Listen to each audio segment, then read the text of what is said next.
Shalom, bonjour. Nous allons voir une étude sur la chronologie de la mort. Que se passe-t-il après la mort pour des gens perdus et pour des gens sauvés? Nous allons partir sur ce schéma que vous voyez, qui peut paraître compliqué, mais vous allez voir, cela va être très simple.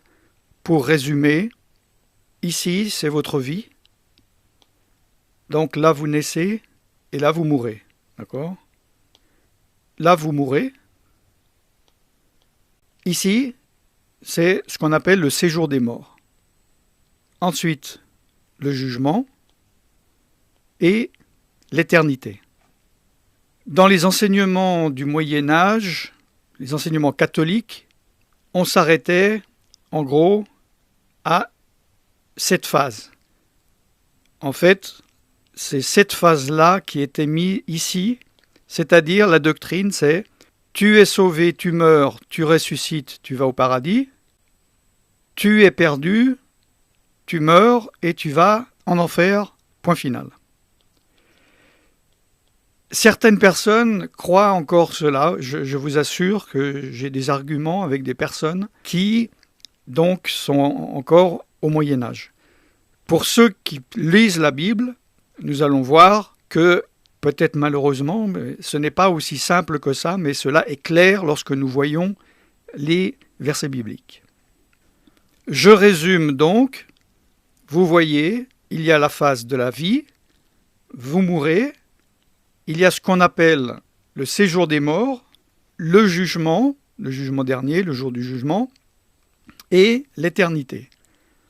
Ce qu'il faut que vous ayez en tête, c'est que tout ce qui est en rouge ici concerne les personnes perdues, les non sauvés. Toute cette région-là, cela concerne les sauvés, c'est-à-dire une personne qui est là maintenant et, si vous voulez, déjà là. Une personne qui est là, il est déjà spirituellement là. Nous allons le voir avec les versets bibliques. Commençons par le commencement. Le commencement devrait être ici, dont je ne vais pas parler pour simplification. Ici se trouve la prédestination, ce qu'on appelle la prédestination ou pas. J'en parlerai lors d'une étude biblique spécifique à cela. Donc, votre vie commence ici. Je pourrais dire lorsque vous naissez, mais bibliquement, nous savons que c'est en fait lorsque nous sommes conçus. Mais pour simplifier, je vais dire naissance. Toutes les personnes naissent ici. Toute personne est conçue et perdue, n'a pas le salut. Personne ne naît ici, même si son père et sa mère sont sauvés, sont remplis du Saint-Esprit, ont une relation sexuelle pour vous avoir dans l'onction de Dieu, tout le monde est né dans le péché.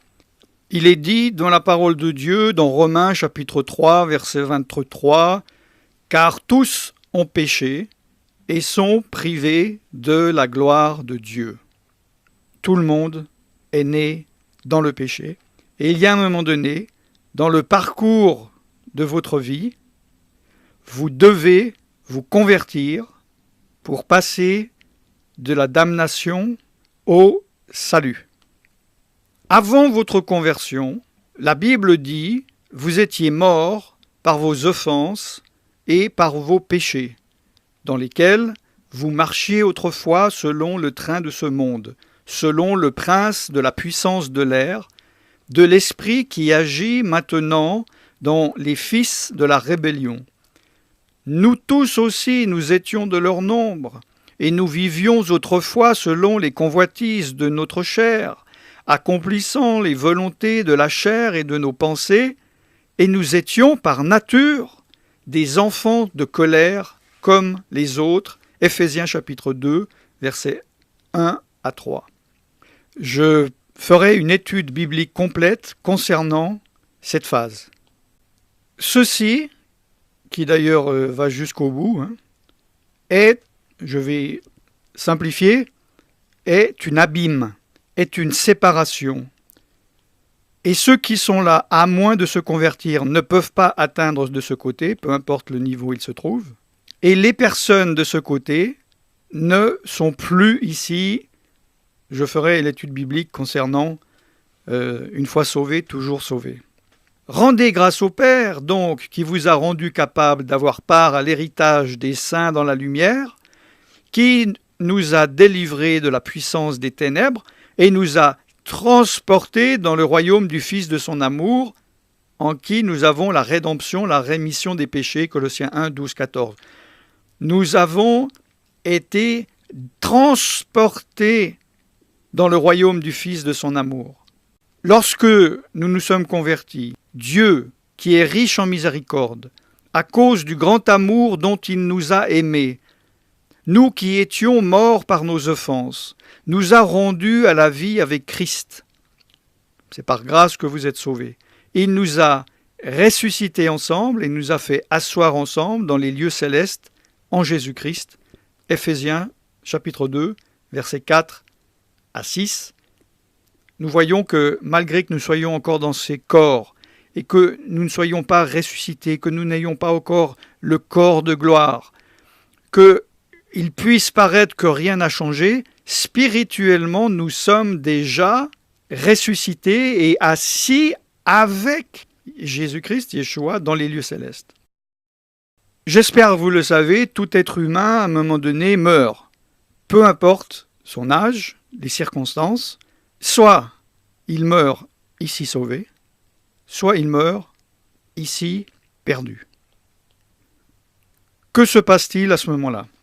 Concernant la mort, la Bible dit « Souviens-toi de ton Créateur pendant les jours de ta jeunesse, avant que les jours mauvais arrivent, avant que le cordon d'argent se détache, avant que la poussière retourne à la poussière comme elle y était, et que l'esprit retourne à Dieu qui l'a donné. » Ecclésiaste 12, 3 à 9.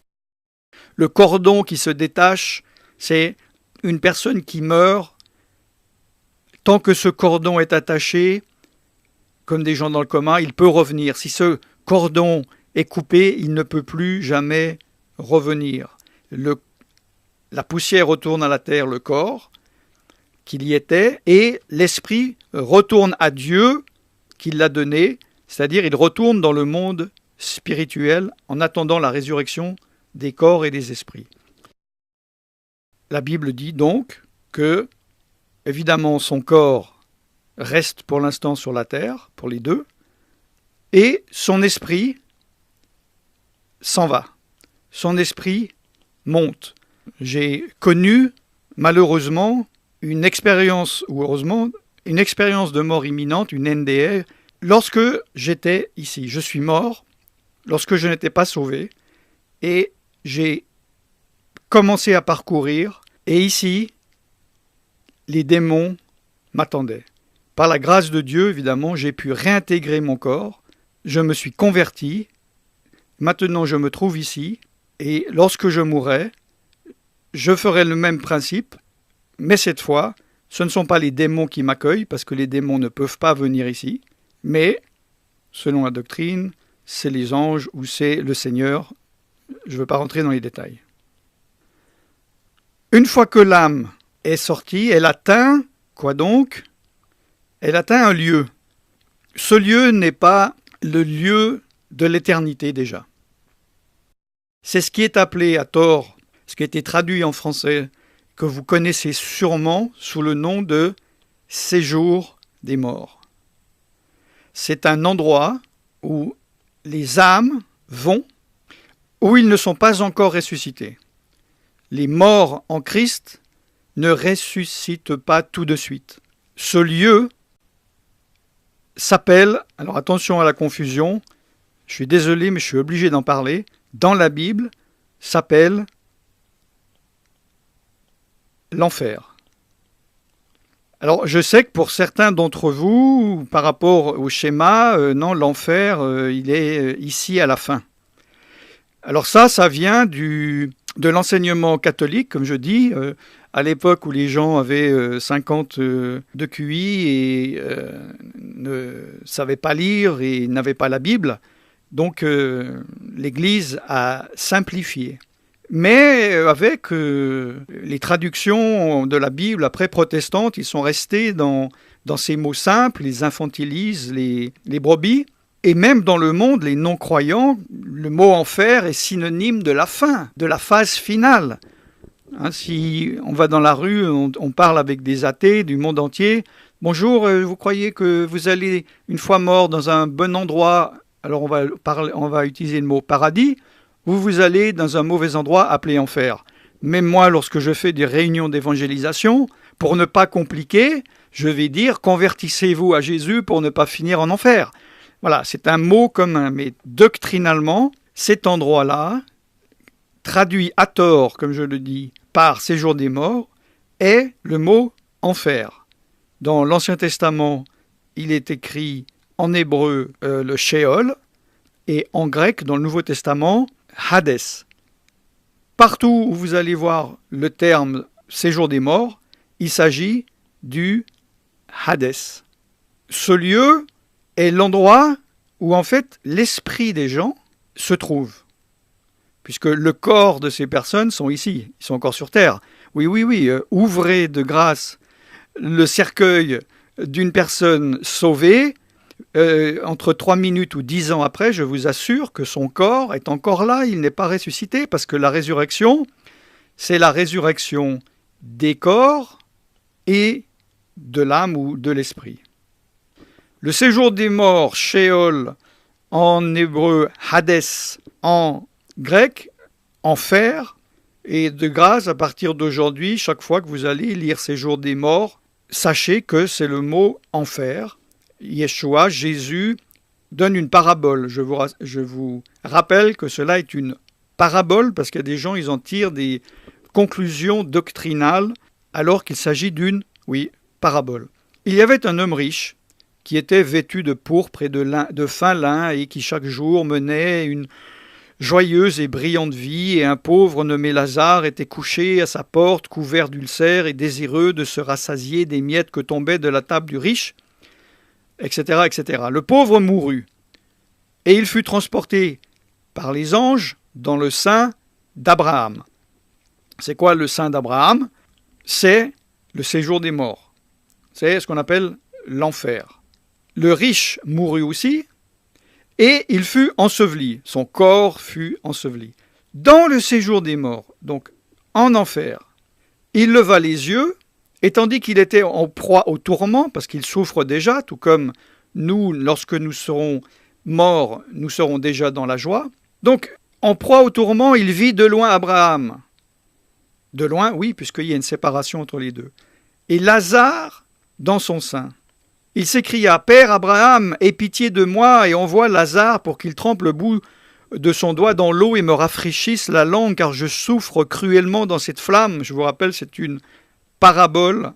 Abraham répond, « Mon enfant, souviens-toi que tu as reçu tes biens pendant ta vie et que Lazare a eu les maux pendant la sienne. Maintenant, il est ici, consolé, et toi, tu souffres. » C'est pour cela que nous voyons par ici que les personnes ont une conscience dans l'enfer ou le séjour des morts. C'est pour ça parce que dans beaucoup de doctrines, ils disent, voyez, le séjour des morts, c'est un endroit où les morts, on dit, dorment, mais leur esprit est réveillé. D'ailleurs, il y a entre nous et vous un grand abîme, cet abîme dont je vous ai parlé, afin que ceux qui voudraient passer d'ici vers vous ou de là vers nous ne puissent le faire. Le riche dit, « Je te prie donc, Père Abraham, d'envoyer Lazare dans la maison de mon père, etc., pour qu'il parle et qu'il ne vienne pas aussi dans ce lieu de tourment. » Vous pouvez lire la suite de la parabole dans Luc, chapitre 16, versets 19 à 28. Également, Paul a dit « Écoutez ces paroles, Jésus de Nazareth, cet homme à qui Dieu a rendu témoignage devant vous par des miracles. Vous l'avez crucifié, vous l'avez fait mourir par la main. Dieu l'a ressuscité, en le délivrant des liens de la mort, parce qu'il n'était pas possible qu'il fût retenu par elle. Par où? Par le Sheol, par le Hadès, par ce séjour des morts. C'est pour cela qu'il est resté 3 jours. Mais au bout de ces 3 jours, il est ressuscité. Il est le premier ressuscité. Il n'y en a pas 2, il n'y en a pas 3, il n'y en a pas 0, il y en a un, c'est Yeshua.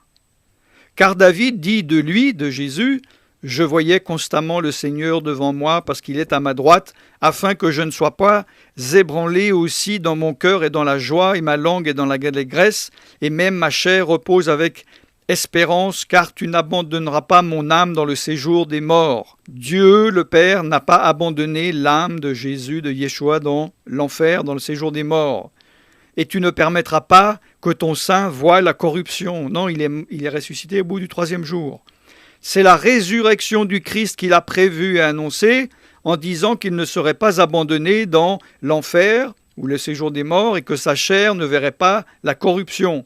C'est ce Jésus que Dieu a ressuscité et nous en sommes témoins. Actes chapitre 2, versets 22 à 27, plus 31 et 32. Jésus dit d'ailleurs, dans Apocalypse 1, 18, 19, « Je suis l'alpha et l'oméga, ou le premier et le dernier, je suis le vivant. J'étais mort, et voici, je suis vivant au siècle des siècles, c'est-à-dire pour l'éternité. Je tiens les clés de la mort et de l'enfer, et du séjour des morts. » Parce qu'à la fin, la mort et l'enfer, le séjour des morts, sera jeté dans les temps de feu. Au 4e sceau, S-C-E-A-U, quand il ouvrit le 4e sceau, j'entendis la voix du 4e être vivant qui disait « Viens !» Je regardai, et voici parut un cheval d'une couleur pâle. Celui qui le montait se nommait la mort. Et le séjour des morts l'accompagnait. L'enfer l'accompagnait. La mort est toujours accompagnée du lieu où vont les morts.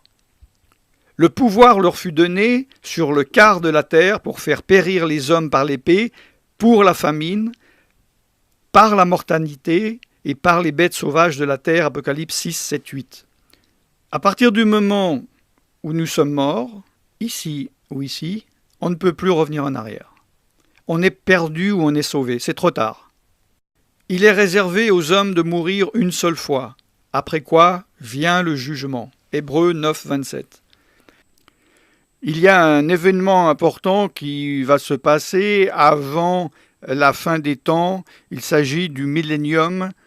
Je veux juste quand même donner 2 versets, mais je ne veux pas rentrer dans les détails. Et nous allons voir dans la parole de Dieu. Puis je vis descendre du ciel un ange qui avait la clé de l'abîme et une grande chaîne à sa main. Il saisit le dragon, le serpent ancien, qui est le diable et Satan. Il le lia pour 1000 ans. Il le jeta dans l'abîme, ferma et scella l'entrée au-dessus de lui, afin qu'il ne séduisît plus les nations, jusqu'à ce que les 1000 ans fussent accomplis. Après cela, il faut qu'il soit délié un peu de temps. Et je vis des trônes, et à ceux qui s'y assirent furent donnés le pouvoir de juger. Et je vis les âmes de ceux qui avaient été décapités à cause du témoignage de Jésus et à cause de la parole de Dieu, et de ceux qui n'avaient pas adoré la bête ni son image, et qui n'avaient pas reçu la marque sur leur front et sur leurs mains. Ils revinrent à la vie, et ils régnèrent avec Christ pendant 1000 ans. Les autres morts ne revinrent point à la vie jusqu'à ce que les 1000 ans fussent accomplis. C'est la première résurrection. Heureux et saints ceux qui ont part à la première résurrection. La seconde mort n'a point de pouvoir sur eux, mais ils seront sacrificateurs de Dieu et de Christ, et ils régneront avec lui pendant 1000 ans. Apocalypse chapitre 20, versets 1 à 6. Car si nous croyons que Jésus est mort et qu'il est ressuscité, croyons aussi que Dieu ramènera par Jésus et avec lui ceux qui sont morts. Voici en effet ce que nous déclarons d'après la parole du Seigneur. Nous les vivants, restés pour l'avènement du Seigneur. Donc ceux qui ne sont pas encore morts au jour de la résurrection. Nous ne devancerons pas ceux qui sont morts, car le Seigneur lui-même a un signal donné à la voix d'un archange et au son de la trompette de Dieu ou de chauffard de Dieu, descendra du ciel, et les morts en Christ ressusciteront premièrement. Ensuite, nous les vivants qui serons restés, nous serons tous ensemble enlevés avec eux sur des nuées à la rencontre du Seigneur dans les airs, et ainsi nous serons toujours avec le Seigneur. 1 Thessaloniciens chapitre 4, versets 14 à 17. Donc, à un moment donné, le diable est lié pour 1000 ans. Et nous voyons les âmes des croyants des derniers temps qui avaient été décapités à cause du témoignage de Jésus. Pourquoi le dernier temps, nous voyons ceux qui n'avaient pas adoré la bête ni son image, et qui n'avaient pas reçu la marque sur leur front ou sur leurs mains, c'est-à-dire ceux qui ne sont pas encore morts, ceux qui sont sur la terre, ils revinrent à la vie, et ils règnent avec le Christ sur cette terre pendant 1000 ans. Les autres morts ne revinrent point à la vie, jusqu'à ce que les 1000 ans fussent accomplis. C'est la première résurrection, c'est-à-dire ceux qui se trouvent dans l'enfer, ceux qui ne sont pas sauvés, à ce moment-là, ne ressuscitent pas encore, ils ressusciteront à la fin des temps. Des sauvés, il y a ceux qui sont sur la terre et ceux qui sont déjà dans le séjour des morts, dans l'enfer. Ceux-là ressusciteront d'abord. Ensuite, les vivants qui sont restés sont enlevés avec eux sur les nuées auprès du Seigneur, à la rencontre du Seigneur dans les airs.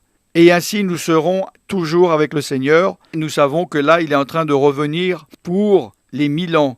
Nous le rejoignons pour arriver avec lui dans la gloire sur la terre pour régner pendant 1000 ans. Ce que je dis, frères, c'est que la chair et le sang, donc le corps, ne peuvent hériter le royaume de Dieu, et que la corruption n'hérite pas de l'incorruptibilité. Voici, je vous dis un mystère, nous ne mourrons pas tous, mais tous nous serons changés en un instant et en un clin d'œil à la dernière trompette. Là, il parle pour les personnes, en effet, qui sont encore là à la dernière trompette, qui ne seraient pas morts à ce moment, donc ils seront encore en vie. La trompette sonnera, et les morts ressusciteront incorruptibles. Et nous qui, les personnes qui seront encore sur terre et en vie, au jour de la résurrection, nous serons changés. Car il faut que ce corps corruptible revête l'incorruptibilité, que ce corps mortel revête l'immortalité.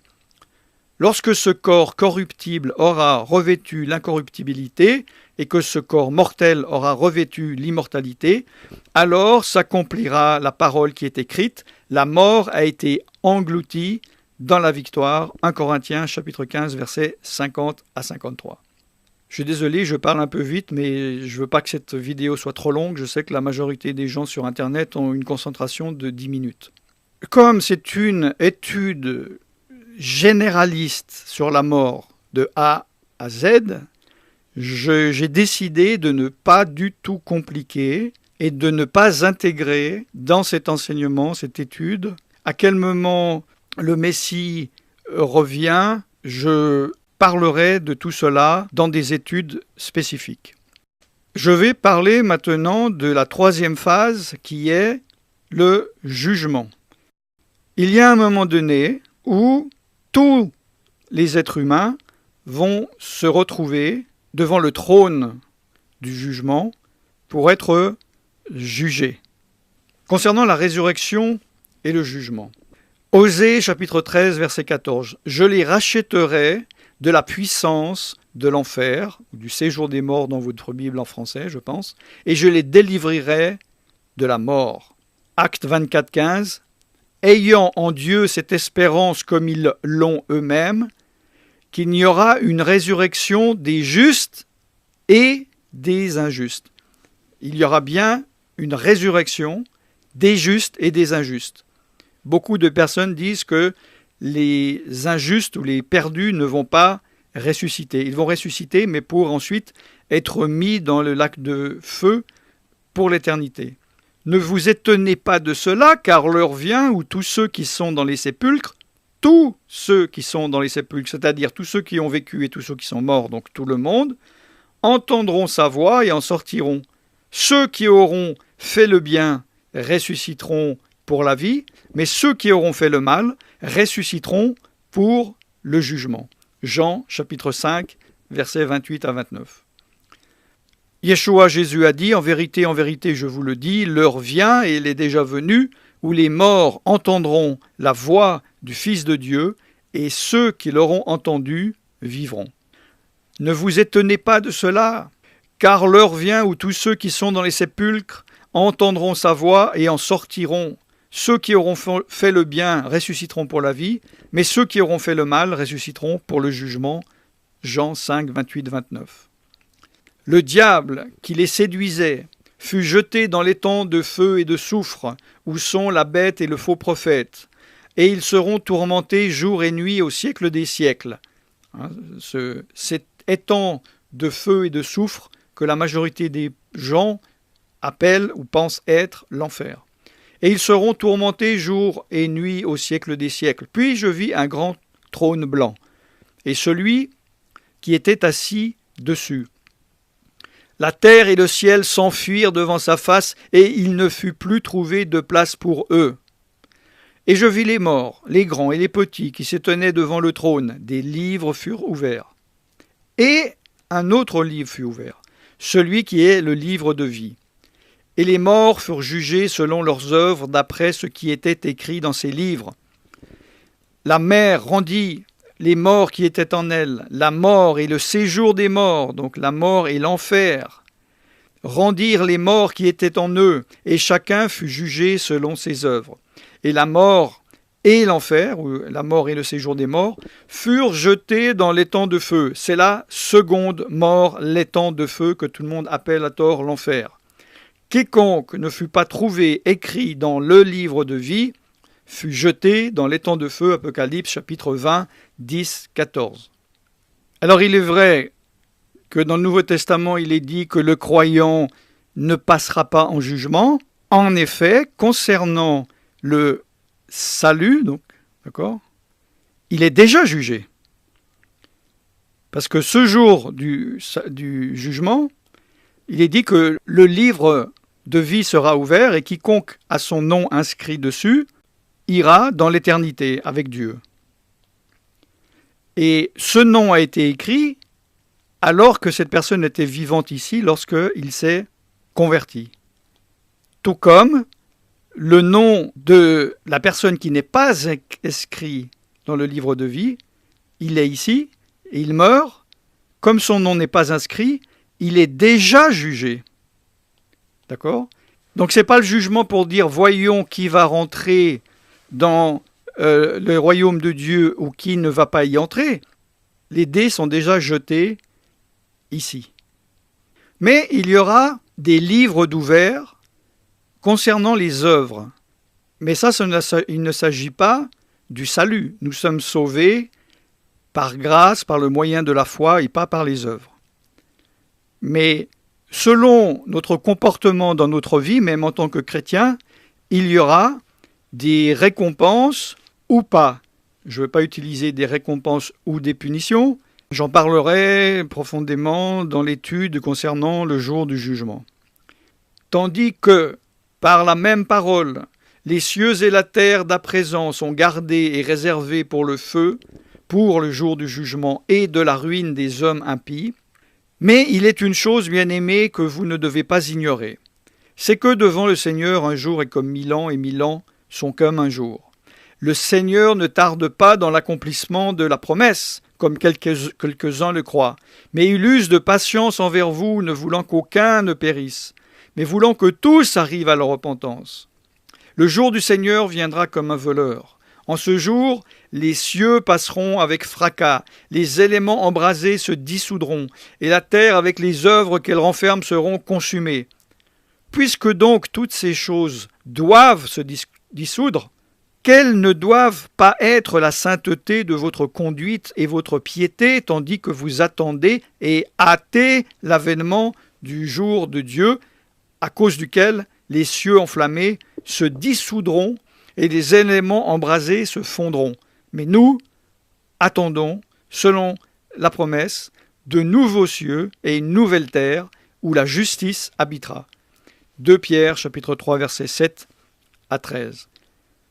Apocalypse 21, 1. Puis je vis un nouveau ciel et une nouvelle terre, car le premier ciel et la première terre avaient disparu, et la mer n'était plus. C'est le moment où le jugement va commencer par la maison de Dieu. Or, si c'est par nous qu'il commence, quelle sera la fin de ceux qui n'obéissent pas à l'évangile de Dieu ? Et si le juste se sauve avec peine, Que deviendront l'impie et le pécheur? 1 Pierre 4, 17, 18. Il n'y a donc maintenant aucune condamnation pour ceux qui sont en Jésus-Christ. Romains 8, 1. Je vous le dis, au jour du jugement, les hommes rendront compte de toute parole vaine qu'ils auront proférée. Car par tes paroles tu seras justifié et par tes paroles tu seras condamné. Matthieu 12, 36, 37. Tel Dieu est, tel nous sommes aussi dans ce monde. C'est en cela que l'amour est parfait en nous, afin que nous ayons de l'assurance au jour du jugement. 1 Jean 4, 17. Suite à ce jour du jugement, donc, les âmes rentreront dans le royaume de Dieu, ou appelez ça le paradis, ou la Jérusalem céleste, et les non-sauvés rentreront dans ce lieu qui est appelé en général enfer, alors que dans la Bible, dans l'Apocalypse, nous voyons qu'il est appelé le lac de feu ou l'étang de feu. D'ailleurs, il est dit que à partir du moment du jour du jugement, de ce jugement, il n'y aura plus de naissance, il n'y aura plus de vie, il n'y aura plus de personnes qui meurent. Il n'y aura donc plus besoin de séjour des morts provisoire. D'accord ? C'est pour cela que cette terre sera supprimée, il y aura une nouvelle terre, des nouveaux cieux. Comme il n'y aura plus de mort, il n'y a plus besoin de séjour pour les morts. C'est pour cela qu'il est dit que ce jour du jugement, la mort, il n'y en aura plus besoin vu qu'il n'y aura plus de naissance. Et le séjour des morts et l'enfer, donc, oui, le Hadès, regardez en grec, sera jeté dans l'étang de feu ou le lac de feu avec les perdus, avec le diable et les démons. Et donc ici, il y aura une séparation totale, comme déjà spirituellement, il y a déjà une séparation totale entre les sauvés et les perdus. Je sais qu'il peut paraître pour certains contradictoire, parce qu'on a l'impression que dans la parole de Dieu, il est dit que les chrétiens ne passeront pas un jugement, leur nom est déjà inscrit dans le livre de vie, d'ailleurs il est inscrit même avant leur naissance par la prédestination. Il y a des versets qui disent « nous ne passons pas en jugement », il y a d'autres qui disent que des livres seront ouverts et que chaque personne sera jugée sur ce qu'il a dit, sur ce qu'il a fait. Il ne faut pas mélanger le jugement concernant notre destination éternelle, passer l'éternité dans la présence de Dieu ou passer l'éternité dans les temps de feu, avec le jugement juste de Dieu par rapport à la manière dont nous nous sommes comportés. Ce sont deux choses différentes, j'en parlerai évidemment dans l'étude consacrée au sujet du jugement dernier. Je veux juste finir avec un des versets le plus utilisé par ceux qui disent que lorsque nous mourrons, nous irons directement dans la nouvelle terre et que nous ne passerons pas par ce fameux séjour des morts, en utilisant le verset du brigand crucifié à côté de Yeshua, de Jésus, et Jésus qui lui dit « Tu seras avec moi aujourd'hui dans le paradis ». Donc si on prend que ce verset, on fait abstraction de tous les autres versets de la Bible, il va à l'opposé de toutes les doctrines. Les gens disent « Ah oui, vous voyez, il n'y a pas besoin de croire, il ne croyait pas, il n'était pas baptisé, il n'y a pas besoin d'être baptisé pour être sauvé. Il a dit aujourd'hui tu seras avec moi au paradis, donc vous voyez, il n'y a pas de jour de jugement, il n'y a pas de séjour des morts, tout cela est faux. » Par rapport au schéma, comme je le dis, il faut comprendre qu'une personne, à partir du moment où elle est sauvée, fait déjà partie du royaume de Dieu. Nous sommes déjà dans le royaume de Dieu.